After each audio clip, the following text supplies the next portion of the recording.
Hello students. Today in this video I will teach you Far from the Madding Crowd, a novel written by Thomas Hardy.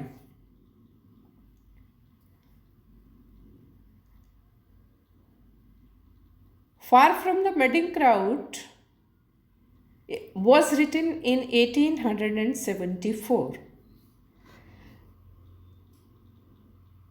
by Thomas Hardy. It is Hardy's fourth novel and his first major literary success.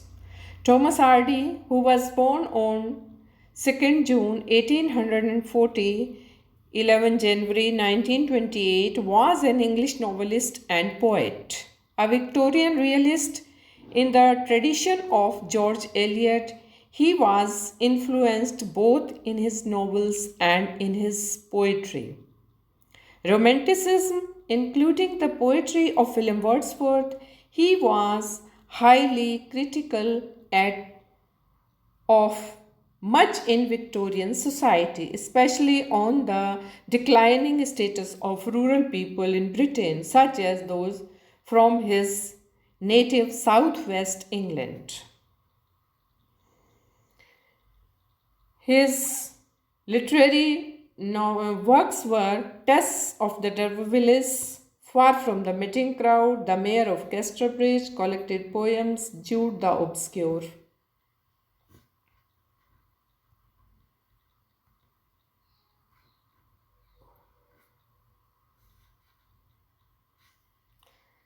Now, we will discuss Far from the Madding Crowd now. Far from the Madding Crowd appeared anonymously as a monthly serial in Cornhill magazine and where it gained a wide readership. बहुत से लोगों ने इसको पढ़ा उस monthly serial में कॉर्नहिल नाम की मैगजीन में.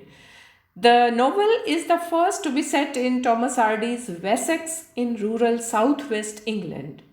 It deals in themes of love, humor, and betrayal against a backdrop of the seemingly idyllic but often harsh realities of a farming community in Victorian England.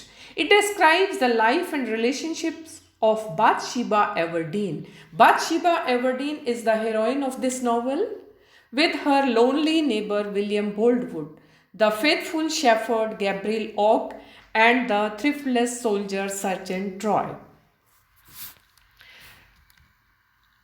So in this novel, Gabriel Oak is a young shepherd. He is a young shepherd in the novel with the savings of a frugal life and a loan. He has leased and stocked a farm. He falls in love with a newcomer 8 years, his junior Bathsheba Everdeen, a proud beauty who arrives to live with her aunt.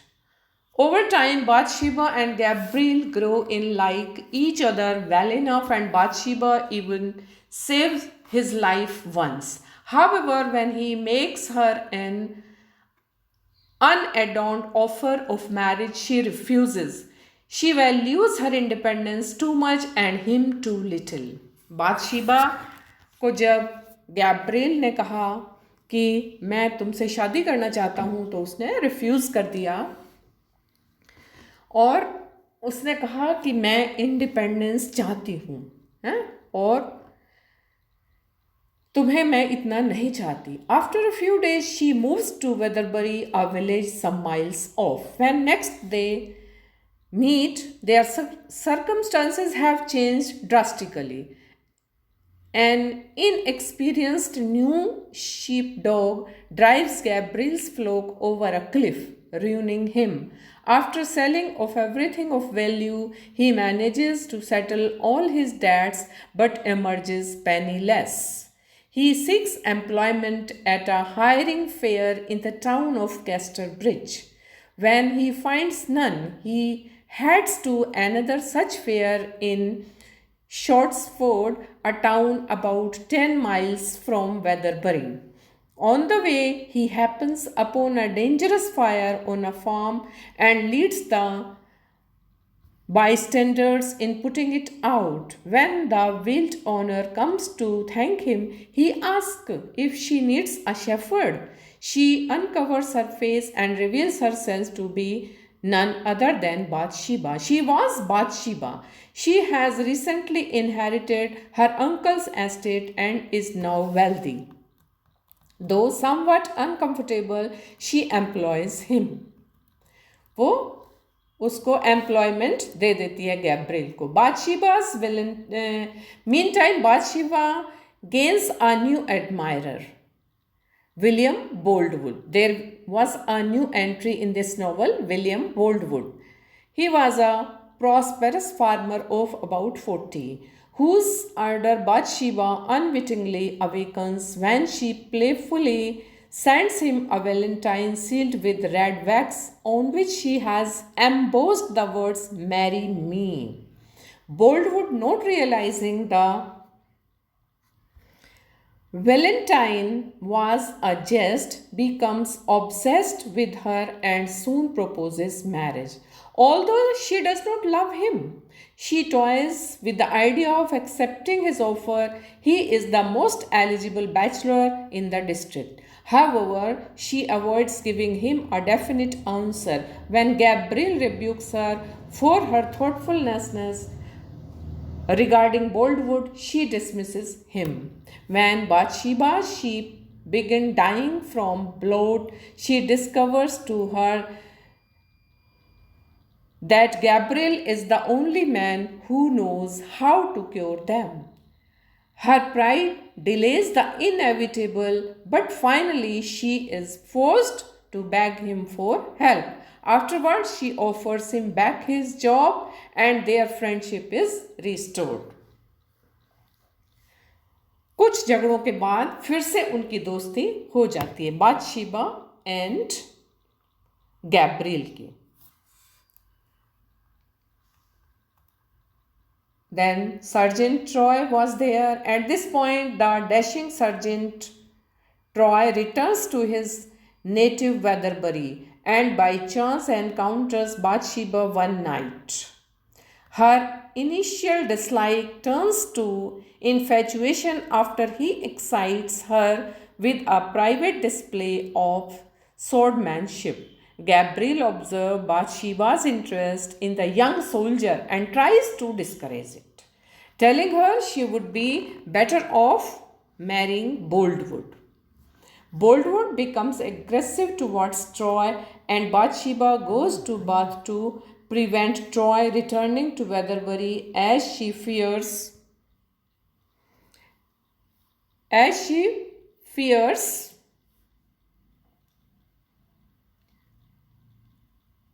what might happen if Troy encountered Boldwood. On their return, Boldwood offers his rival a large bribe to give up Bathsheba. Troy pretends to consider the offer, then scornfully announces they are already married. Boldwood withdraws, humiliated, and vows revenge. Bathsheba soon discovers that her new husband is an improvident gambler with little interest in farming. Worse, she begins to suspect he does not love her. In fact, Troy's heart belongs to her former servant Fanny Robin. Before meeting Bathsheba, Troy had promised to marry Fanny on the wedding day. However, the luckless girl went to the wrong church. She explained her mistake, but Troy, humiliated at being left at the altar, angrily called off the wedding. When they parted, Fanny was pregnant with his child. Some months later, Troy and Bathsheba encounter Fanny on the road. She was destitute as she painfully makes her way towards the Casterbridge workhouse. Troy sends his wife onward, then gives Fanny all the money in his pocket, telling her he will give her more in a few days. Fanny uses up the last of the strength to reach her destination.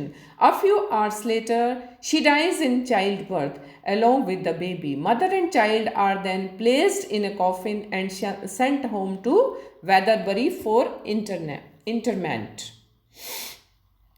Gabriel, who knows of Troy's relationship with Fanny, tries to conceal the child's existence, but Bathsheba agrees that the coffin can be left in her house overnight for her sense of duty towards a former servant, her servant and confidant. Liddy repeats the rumor that Fanny had a child when all the servants are in bed. Bathsheba unscrews the lid and sees the two bodies inside. Troy then comes home from Casterbridge, where he had gone to keep his appointment with Fanny.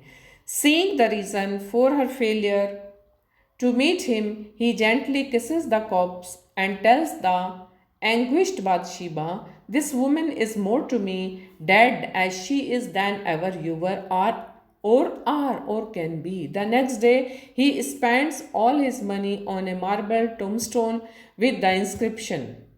वो inscription उस पर लिखता है Troy उसकी कब्र पर, erected by Francis Troy in beloved memory of Fanny Robin.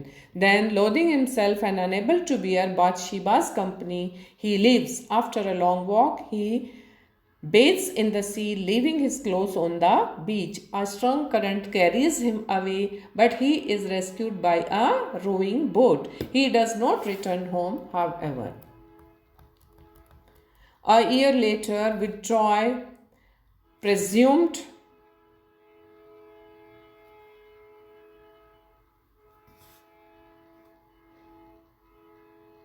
drowned, Boldwood renews his suit. Burdened with guilt over the pain she has caused him, Bathsheba reluctantly consents to marry him in 6 years, long enough to have Troy declared dead.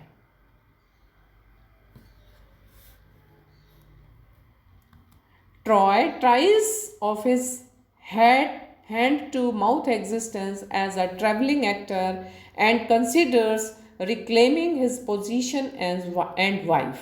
He returns to Weatherbury on Christmas Eve and goes to Boldwood's house when a party is underway. He orders Bathsheba to come with him. When she shrinks back in shock and dismay, he seizes her arm and she screams. At this, Boldwood shoots Troy dead and tries unsuccessfully to turn the double-barreled gun on himself. Although Boldwood is convicted of murder and sentenced to be hanged, his friends petition the home secretly for mercy, claiming insanity. This is granted and Boldwood's sentence is commuted to confinement during Her Majesty's pleasure. Bathsheba buries her husband in the same grave as Fanny Robin and their child. Throughout his tribulations, Bathsheba comes to rely increasingly on her oldest and, as she admits to herself, only real friend Gabriel. When he gives notice that he is leaving her employ, she realizes how important he has become to her well-being. That night she goes alone to visit him in his cottage to find out why he is deserting her. Pressed, he reluctantly reveals that it is because people have been gossiping that he wants to marry her. She exclaimed that it is too absurd too soon to think of by far. He bitterly agrees that it is absurd, but when she corrects him, saying that it is only too soon, he is very bold to ask once again for her hand in marriage. She accepts and the two are quietly married. Gabriel and Bathsheba, they both got married at the end of the novel. The title of the play, as far as the title is concerned, another theme is the danger and destruction inherent in romantic love and marriage. Hardy exposes the inconsistencies, irrationalities, and betrayals that often plague romantic relationship. Bathsheba begins the novel an independent woman, but by falling in love with Troy, she nearly destroys her life. Similarly, Hardy presents us with many couples in which one partner is more in love than the other, and he shows what disastrous events result from this inequality.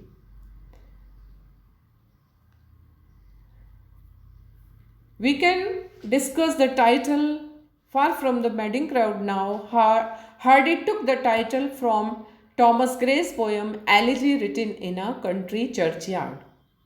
आप में से भी कुछ लोगों ने elegy written in a country churchyard poem पढ़ी होगी.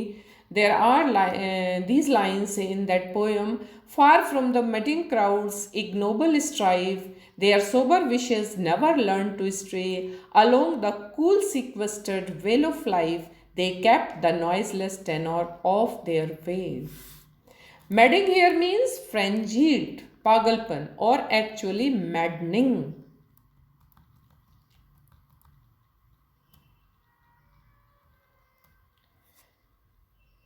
Thank you.